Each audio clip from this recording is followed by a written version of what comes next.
Hey guys, welcome back to the podcast. We have a very intriguing guest this week. So this analyst has gone from no analyst job to 3 years in and is now making six figures. So he's also another data tuber. I know that's a little bit corny, but that is what I'm starting to call people kind of in this space. So his channel is called Alex the Analyst, and welcome Alex Freberg. Hey, thank you. I appreciate it. Thanks for having me on the channel. Yeah, well, I mean, so you're off to a great start. Because I mean, how long ago did you start YouTubing? About 5 months ago. Wow, and you're already up to over 1,000. About 1,500, yeah. Nice.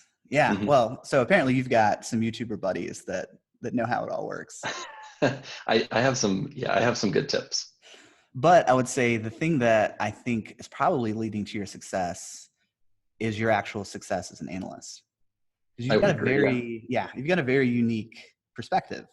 Mm-hmm. So 3 years ago, you had what were you working in some other field?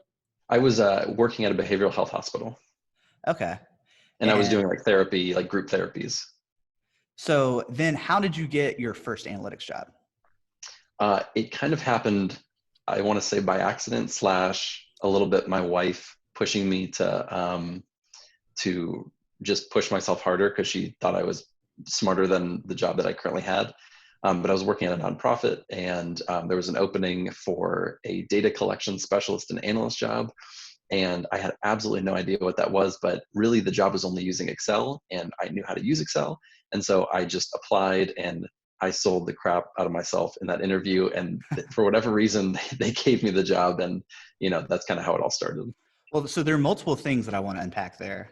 Okay. So number one, everyone looks down on Excel, Mm-hmm. but it is by far the most prevalent analytics tool. I think it's something like 200 or 2 million people or something like that, or 200 million Mm-hmm. people use Excel.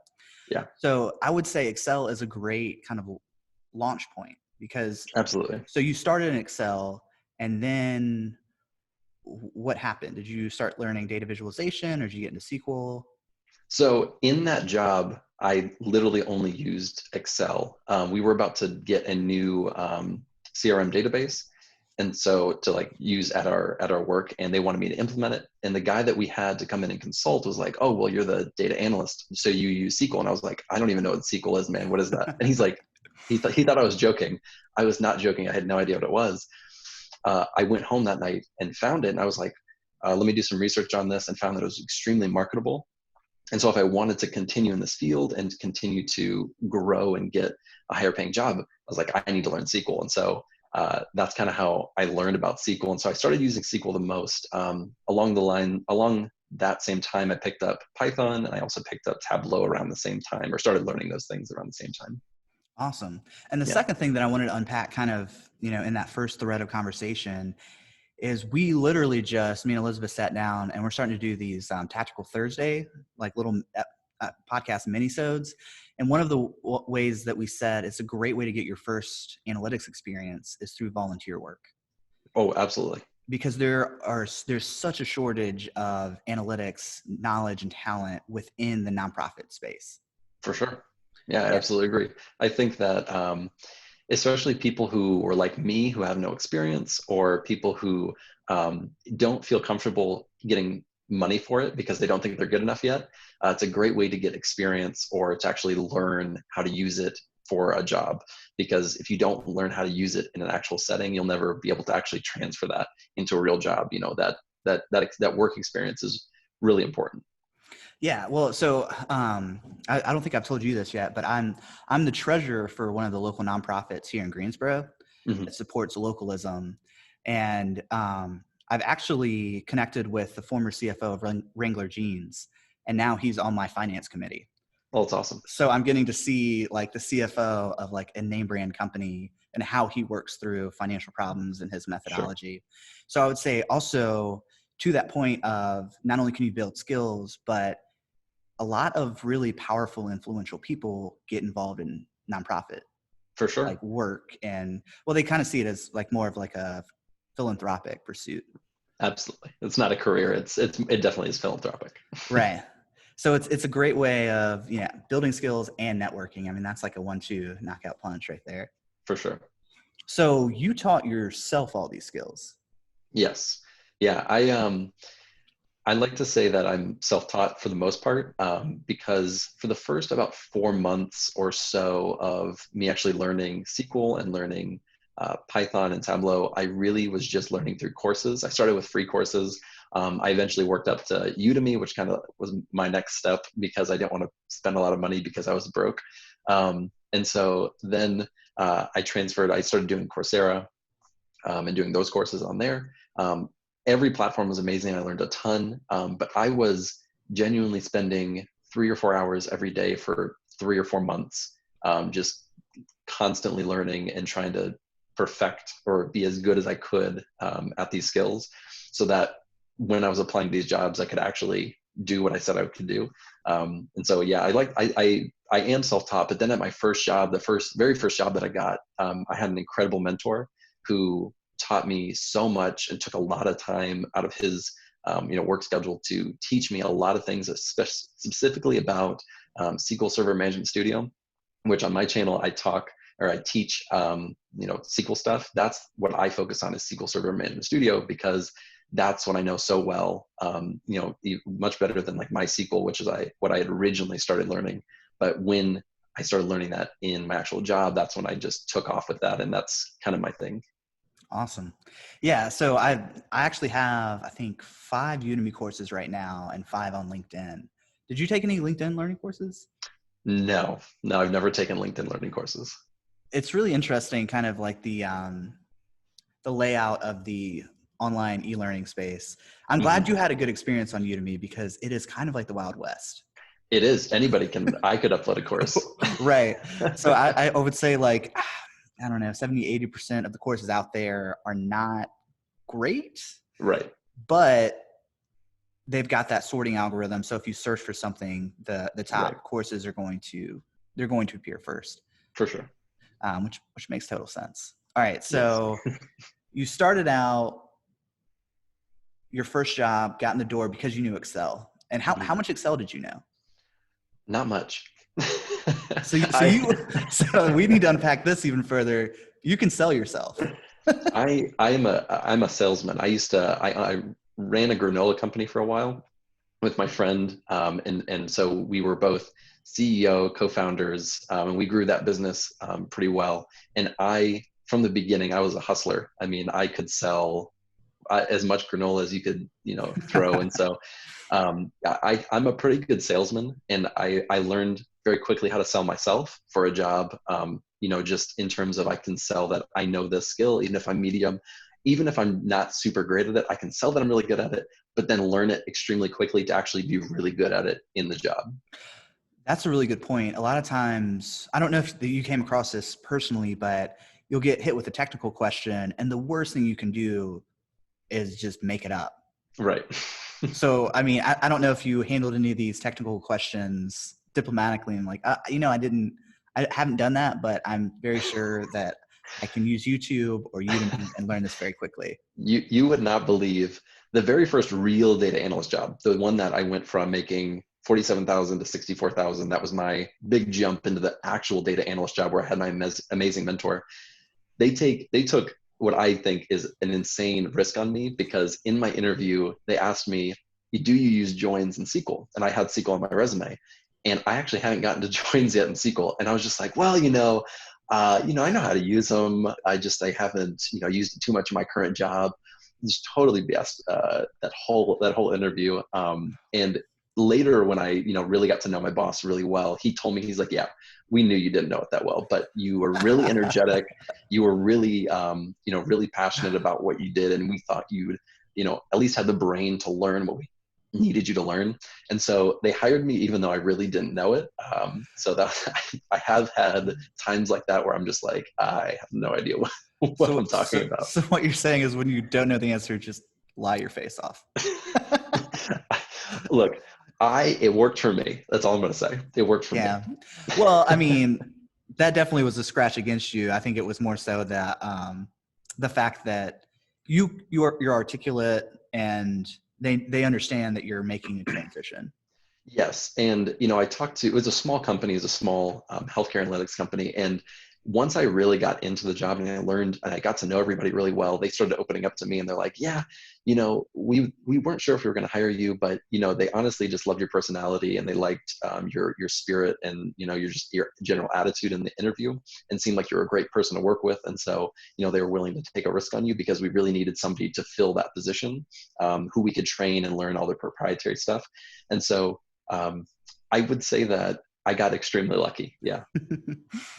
Okay. So what were the job titles, by the way? My very first position, I was a data collection specialist and analyst, Okay. which is a very, very fancy way of saying I just gather the data and I submit it for grants through Excel. Nothing fancy at all. More data entry almost in some ways. The very first real job that I think is considered a data analyst job was just data analyst at a healthcare analytics company. The very next job I got, I was a junior data analyst, but that was in a much larger company. And then I was promoted to a data analyst 2, and that's what I currently am now. Okay. So you've already talked about money. I always feel a little weird being like, so what kind of money do you make? Sure. So Yeah. you started out, you said 47, that jumped to 64,000? Correct. So it started at 47,000 for the data collection specialist. Just so you guys know, I live in Dallas, and so Dallas is a little bit more of an expensive area. Right. So maybe if it's like not as big of area, reduce that by like 10%. That's kind of what you'd expect in your area if you're not as big of a city as I am. But it was 47,000 at the nonprofit. At the analytics company, it was 64,000, and then it jumped up to I was a contract to hire. So I was contracting, and I think I was making, I want to say 76,000. And then I thought I was going to get hired on full time. I was really confident that I was going to get hired on full time just at the same junior data analyst title. So I was expecting like mid 70s. But then they gave me a both pay jump plus title jump. So then I became a data analyst 2. And then I was making, totals right around like, I think it's like 97 or 90. I can't remember the exact amount because I don't have it in front of me, but it's up there, right around like a little under 100. Wow. That's awesome. I feel like I haven't heard that succinct of a kind of trajectory. And I think that it's kind of a taboo subject of like talking about money and how much people make. But I mean, that's always what people are looking for.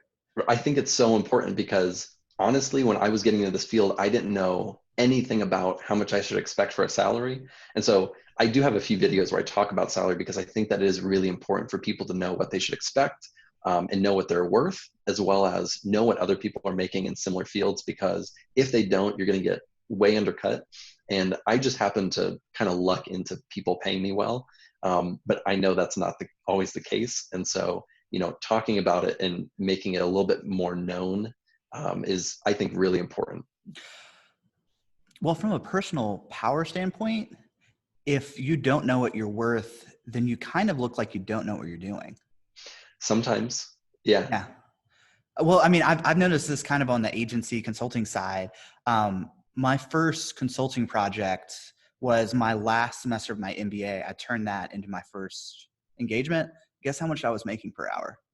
How much? $30 an hour. That's pretty good. You think? I charge 175 now. Yeah. But I mean, I get it.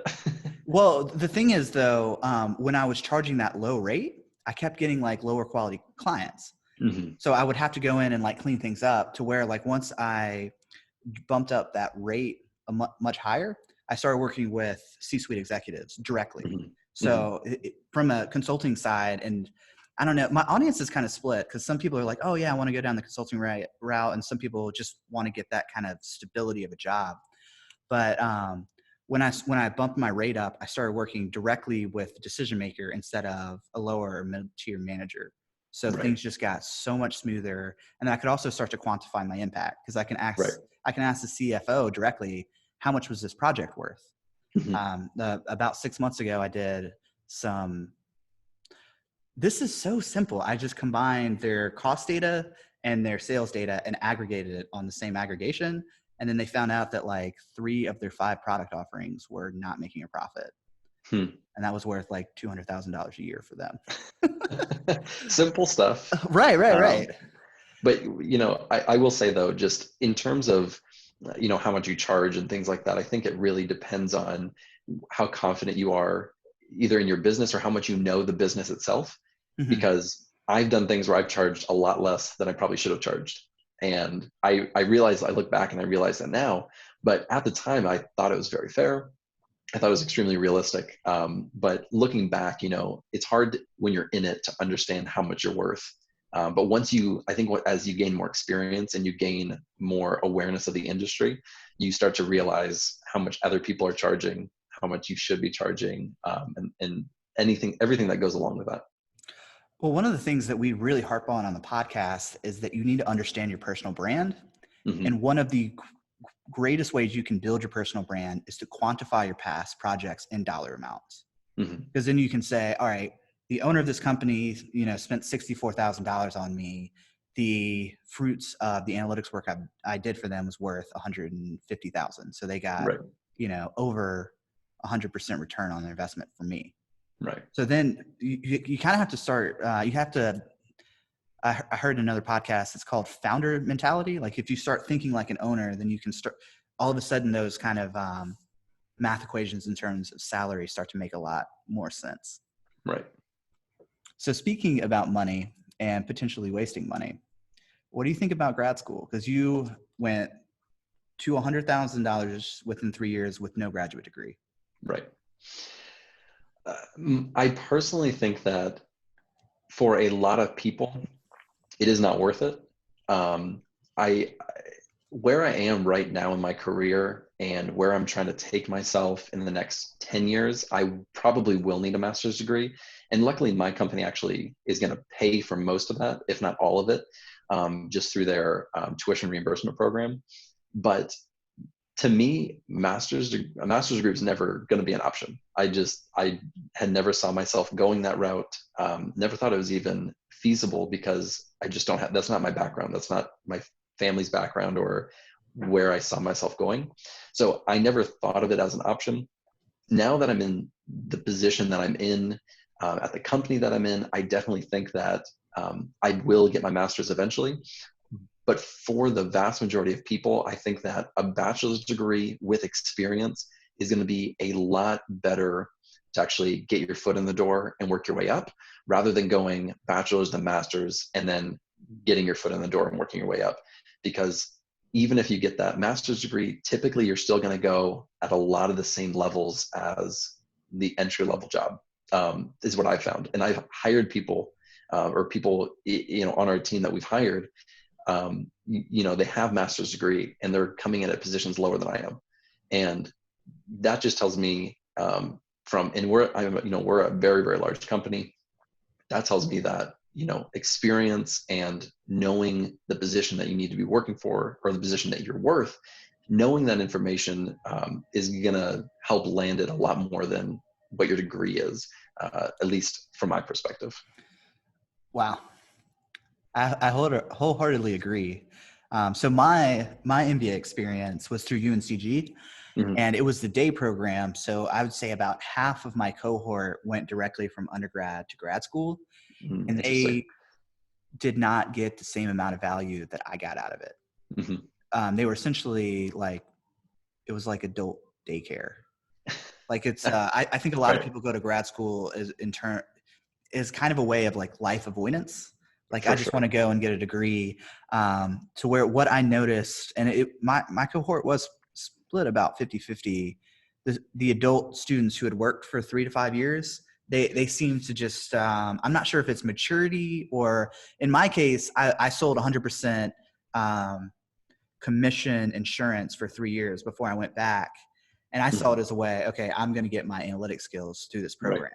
And I have a kind of a mixed, I have some mixed feelings about, did I waste my time? I could have gone directly into a basic analyst job right out of the gate. But I don't know. I didn't have, number one, I didn't have the network. So that's probably the biggest, the two biggest things that you get out of a college degree. The first is you get that name brand. And that's regardless of the quality of the education. So if you go to an Ivy League school, then all of a sudden you kind of look a little bit, I guess it depends on your company culture, but there are certain companies who will only hire from certain schools. Right. And then that kind of bleeds into the second point of your network. You kind of pay for it. It's almost like joining a frat in a way. Right. I think I liked your point about how you wish, a lot of people go straight into the master's. I was somewhat close to doing that. I had really contemplated doing occupational therapy. And if I had done that, I would have gone down that route completely. But once I got out of college and I actually started building a career, I had a complete 180 on my career. And then I realized what I actually wanted to do. And now, if you had told me I was going to be doing this, 5 years ago, I would have called you crazy. I didn't even know what a data analyst was. It's just nothing I had been exposed to in previous jobs or through family or anything. And so I think that one of the most important things is actually getting out there, getting experience before you get your master's, because when you get a master's, you are investing a lot of money and a lot of time into something. And if you don't get your return out of that, it'll look just like a complete waste.